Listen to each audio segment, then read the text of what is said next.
and welcome to this lecture. We're going to be discussing about marginal densities and independence for continuous, jointly continuous random variables in this lecture. So far we've been looking at two random variables which are both continuous and they have a joint distribution. We looked at the joint density, how it looks, how to picture it, how to think of it, how to do computation with it. A little bit we saw some specific examples. So we're not going to go too much into detail on this, but I think the main basic definitions you should be familiar with, and the simple skills that I emphasize in the problems, which maybe not simple skills, but whatever skills that I emphasize in the problems, you should practice and make sure you get it. Okay, so let's go back to the discrete case. We looked at the joint PMF, and then we had marginal PMFs. And then we had conditions on independence of random variables, and then we had conditional PMFs, right? And all of that was very useful, and at least we had to pick up the skills of working with those PMFs and doing the computations. Something very similar is also there in the continuous case. Okay, so what we're going to do in the next couple of lectures is to talk about marginal densities, independence, and conditional densities for continuous random variables. Okay, so let's get started. So here is a marginal definition for a marginal density. Okay, so these are all definitions. I'll state them as theorems, but you can take it as definitions. It's sort of like the way we are seeing in this course is just to state what the result is and then get used to calculations with it. That's what we would do. Okay, so let's say you have two random variables x and y having a joint density fxy of x comma y. So then if you actually go through the definition, you can actually show that x has a marginal density. X is a continuous random variable. Its density, its own density, the marginal density as we call it, is you can denote it fx of x, and it's given by this integral. So maybe I should write out this integral in some detail for you. Okay, so fx of x is basically integral minus infinity to infinity fxy of x comma y dy, and this integral is over y. Okay, so basically you take the joint density. Okay, so this is the joint density, and integrate all the y out in some sense, right? So you integrate for a particular x, you fix x. Okay, so imagine this is how you read these formulae. You fix a particular value of x, and that x is fixed here. X is like a constant. So in this integral, y is the variable, right? Y is the variable, and x is like a constant, isn't it? That's how you think of it, and that's fixed, right? So this is fixed here. For a particular value of x, you integrate out y. Okay, so if you want a picture, here is a picture. So maybe this is some support of xy. Okay, so you have a two-dimensional joint density. It's difficult to draw it. The support is here, and at every point here it will have some value. You have to think of a 3D picture that has a support like this. Okay, so now if you fix a particular x and then go for y, right? So you're going to go y from minus infinity to infinity technically, but only this part matters, right? So you integrate the fxy of x comma y. So imagine a 3D picture. It's sort of like a big hill or something, a mountain or something you can imagine with this base, and a particular x, you look at all the possible y. Okay, so y goes from here to here. So you integrate over this length. What do you integrate? You integrate the function, the joint density. You take a slice of that. So it's like this big mountain here, and you take a slice of it at x. So you will get a one variable function, right? X is fixed. So y alone varies. So as y varies, you only have a single dimensional function, right? So you integrate that guy entirely from wherever it crosses, wherever it's non-zero from beginning to end, you get a function of x. Now why is this a function of x? As you vary x, right? So you vary x, you put x here, you will get an integral from here to here. You put x here, you will get for different values of x. Right, so these are all different values of x.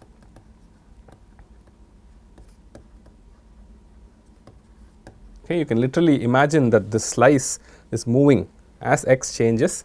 This slice is moving, and at every slice you have a different function fxy of x comma y at that value, function of y, right, y alone varies, and you integrate over the support of y, you will get a value. So, that value is your function fx of x. So, I will show you this in particular examples. You will see it's in this abstract sense, maybe it's a bit more confusing, but you can imagine this. That's how you read this integral, and then you know, when we see examples, it will be a little bit more clear. So, this fx of x is a valid density. I haven't really proven it, that is why I have called it a theorem. So, this is a valid density, and it ends up being the marginal density of x. Okay. So, x and y have a joint distribution. So, x will have a distribution of its own if you do not care about y, and when you integrate it out like this, you get that marginal density. The same story goes for y. Okay. So, you just flip x and y, instead of, you know, taking slices this way, if you take slices this way and vary y, you can do the same thing for x. Okay. So, that happens to be the marginal density for y. Okay. So, basically these are the densities of x and y, individual densities. These are called marginal densities. Okay. And the important point is, once you think of a joint density for x and y, from that you can derive specific marginal densities for x and marginal density for y. Okay. So, both of these you can do if you start with a joint density. So, joint density exactly determines the two marginal densities. Okay. So, that is the main thing to remember.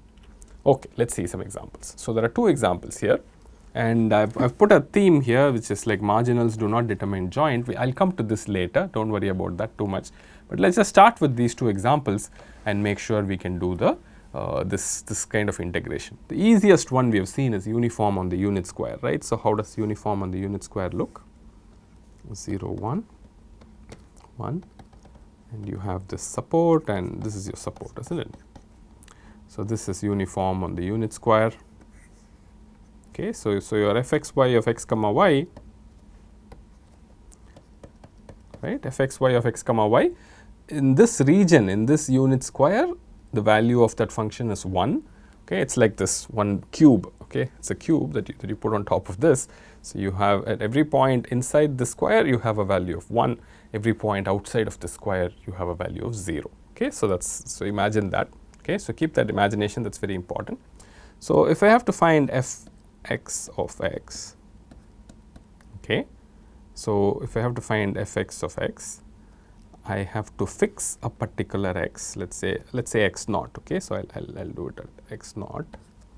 So, you fix a particular x naught, okay, and then look at and draw a line like this, isn't it? Draw a line like this, and then imagine, so this is your y, right. So, this is the y axis, and imagine plotting that. So, I have taken a slice of this cube, and how will that look? So, this one is going to look like this, right. So, at x naught, you are going to have y going from 0 to 1, and it will be 0 here, it will go up to 1 here, and then go here. Okay. So, x equals x naught. Okay. X is x naught, and I have taken a slice. So, this is the picture of the slice. So, x equals, let me write down what this is. This is the slice at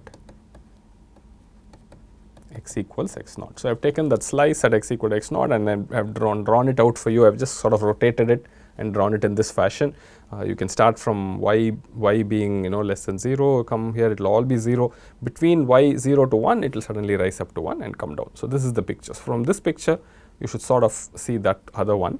So, once you see this other one, it is very easy. So, the integral y from 0 to 1, it is minus infinity to infinity, but really, you know, y is 0. Whenever y is outside of 0 and 1, fxy of, so this is, I am sorry, maybe I should write down what this is. This is fxy of x naught comma y versus y.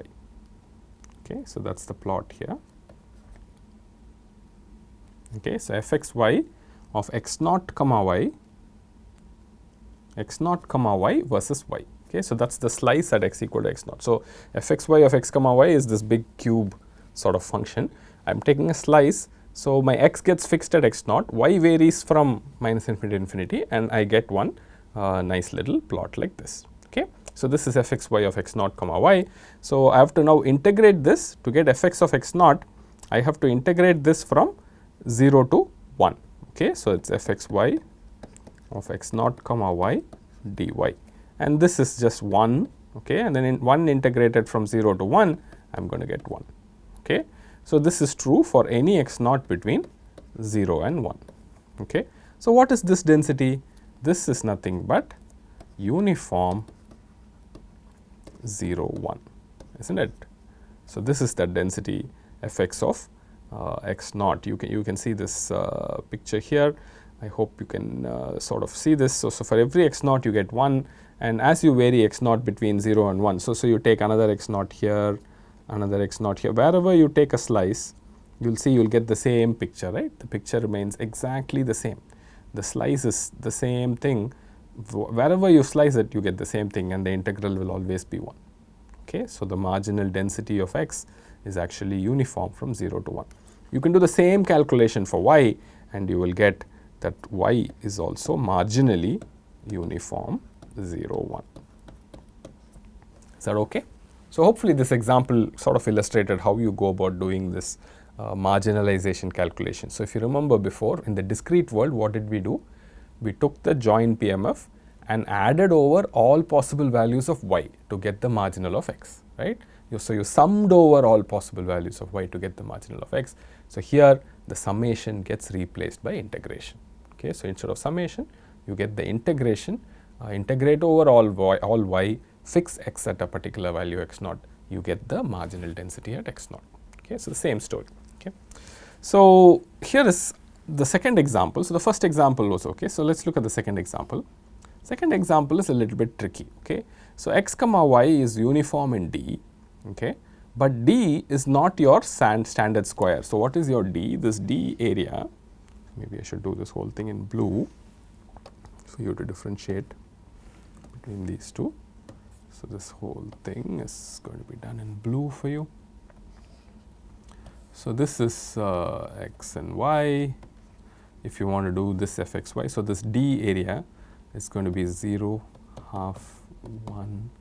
Let me do the half and the 1 here. So, you have support here 0 to half times 0 to half, right. So, this is the Cartesian product here.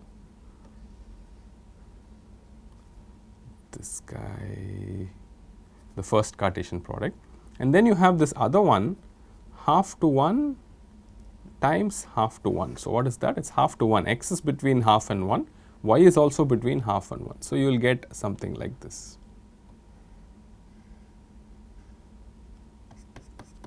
Okay. I am not drawing this to scale. So, of course, if you draw it to scale, you will get this. So, you notice the difference between the support for the first one, uniform on unit square, and support for the second guy. Okay. So, it is 0 to half and then half to 1, and you have two different squares like this. Okay. Is that okay? So, what is fxy of x comma y?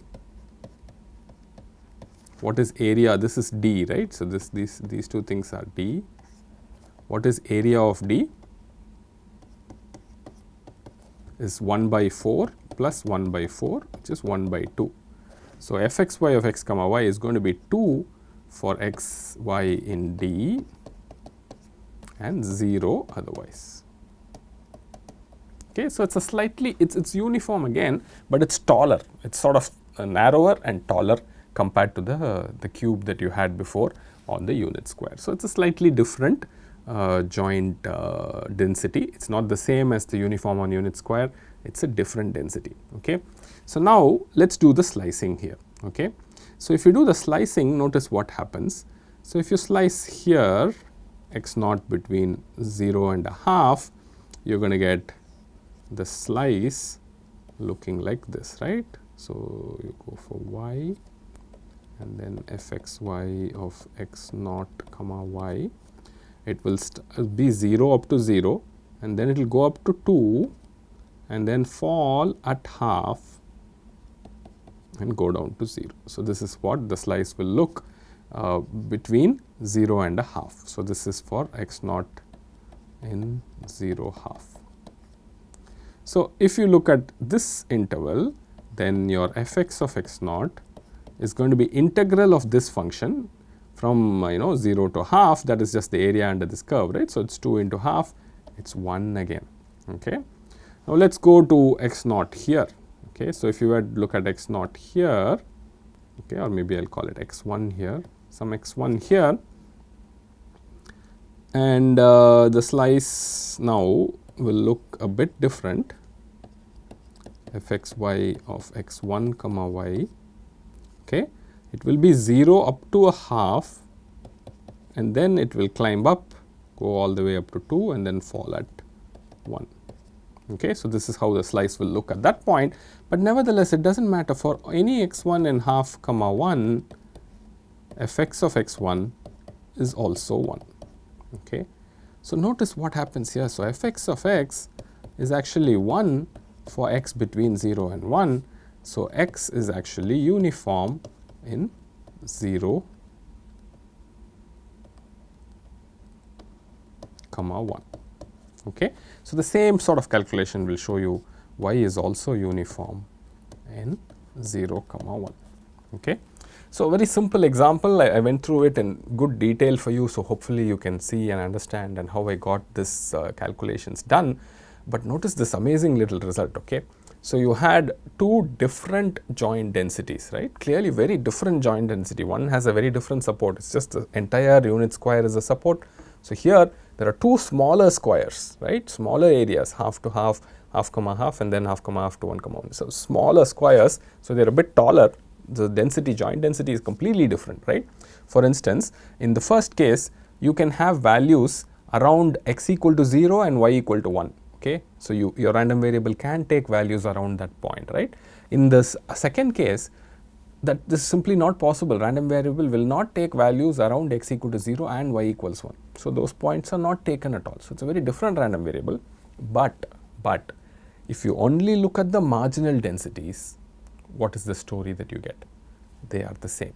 X is uniform 0, 1, y is uniform 0, 1.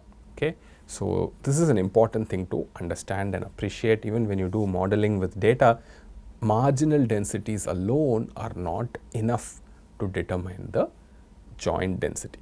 The joint density can have different shapes and still show you the same marginal density. You have to be aware of it, and you have to worry about it a lot and make sure that your modeling for the joint is good enough when marginals are given. Okay, so this is an important distinction to remember. Okay, so these kind of cases can happen. Okay, so there are more examples here. I will do maybe one or two of these. There are 3 different examples. Well, let me see how much quickly I can do this. Maybe one I'll do in some detail. The remaining I'll go through at a slightly faster pace. Okay. So let's take the first one. The first one has a support region. It's again uniform. Uniform is sort of easier to handle. It says 1 comma 3 and 0 comma 4, right? So let's just take that. So x going from 1 to 3 and then 0 all the way to 4. Okay. So you have this support region.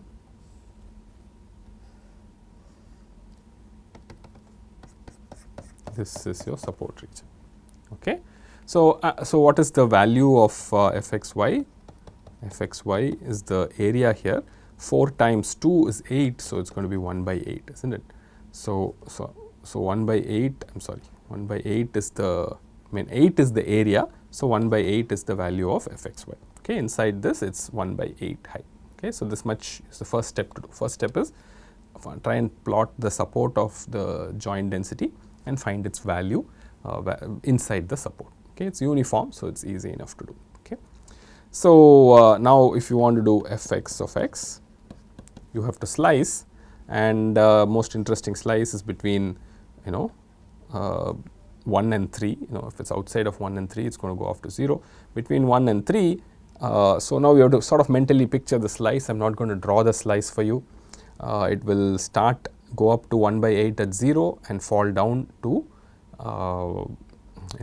0 at 4. Okay, so it's 1 by 8 height and length is from 0 to 4. So the integral is going to be half. Okay, half for x between 1 and 3. Okay, so this is you can quickly identify this is just uniform 1 comma 3. From the support itself, it's sort of clear, right? So this has to be uniform 1, 3, right? So once you see the joint density, you will quickly see that x will be uniform. The same thing you can do for y. If you do a little bit of work, you'll show it's 0, 4. Okay, so it's easy enough. So let's do the second one. The second one is here. It's 0, 1, 0, 1. Okay, and then there is 1, 2 and 0, 2. Okay, so it goes all the way up to here. So this is the support. Okay, so the support goes this way. Okay, so here again, let's find out fxy.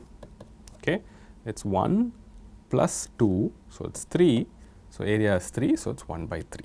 Okay, so now if you want to do fx of x, you can notice quickly that there are two slices that are different. You have to take a slice here and a slice here, right? So this slice will just give you a height of 1 by 3 from 0 to 1. So you will get 1 by 3 for x between 0 and 1, right? And for x between 1 and 2, okay, x between 1 and 2, it's again 1 by 3, but it goes all the way to 2. So 2 by 3 between 1 and 2. Okay. So if you want to plot this, you can sketch this. PMF fx of x is 0, 1, 2, 1 by 3, 2 by 3, and falls down. Okay, so that's how this PMF looks.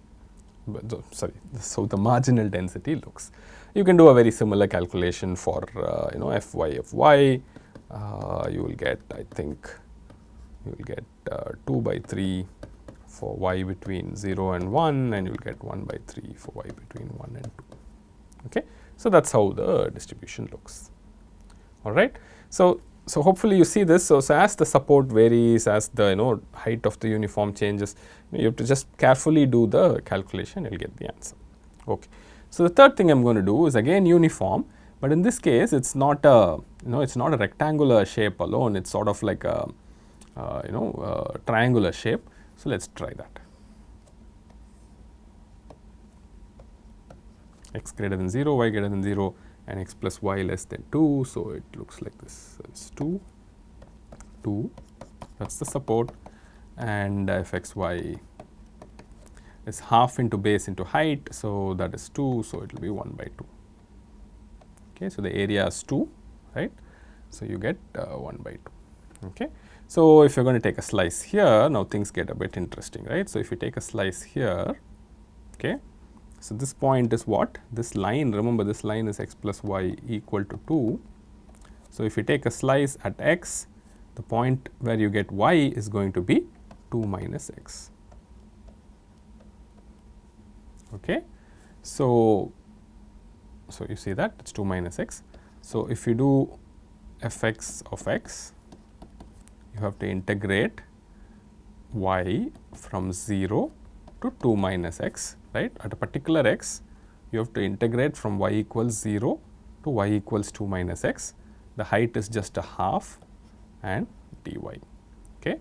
So it's going to be half times 2 minus x, okay, and that is 1 minus x by 2, and that goes for x between 0 and 2.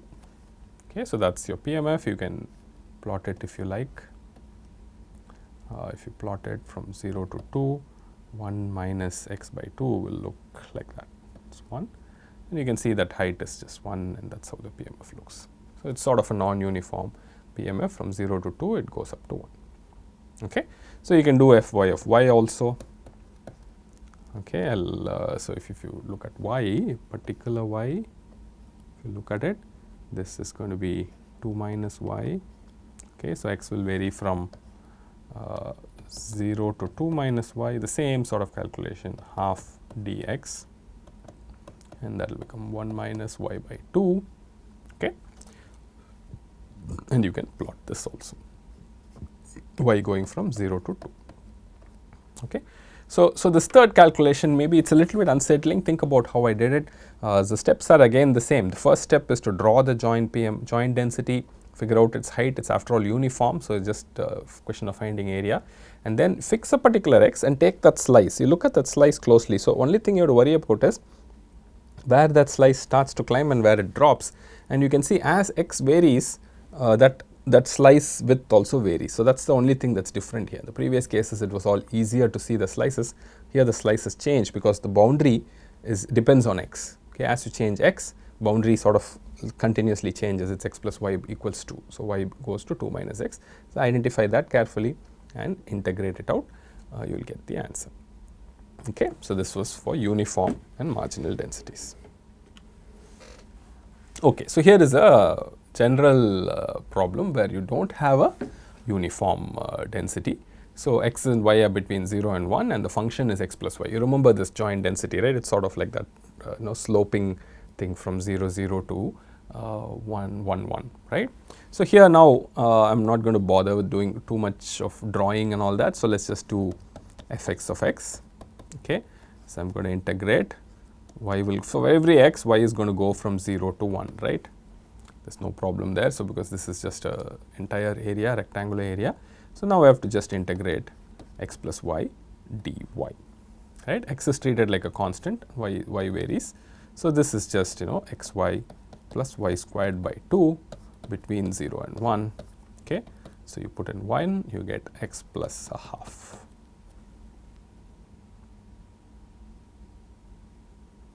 Okay, so how does this look? So let's just plot it to make sure we didn't mess up. And x varies between 0 and 1, right? So 0 and 1, it's x plus half, so it starts at half and goes up to 3 by 2. Okay, so this is not to scale, I'm sorry. So this is your density function. Is this a valid density function? You can sort of check it. This top one has got an area of half. This bottom one, so the rectangle has also got an area of half. It's a valid density. Okay, so valid densities are so interesting, right? So many different ones are there. Okay, so if you do fy of y, I mean, the whole thing is so symmetric. You're going to get y plus half, 0 to 1. So you can check it out. You'll get the same exact thing. Okay, so it's very easy to find the marginal, but once again, remember the marginals don't determine the joint. Joint can be something else. That's important to remember. To evaluate the marginal, one needs to just do careful integration in some sense, but also drawing the picture, getting a sense of it is very important. Okay, that concludes this lecture. Thank you very much.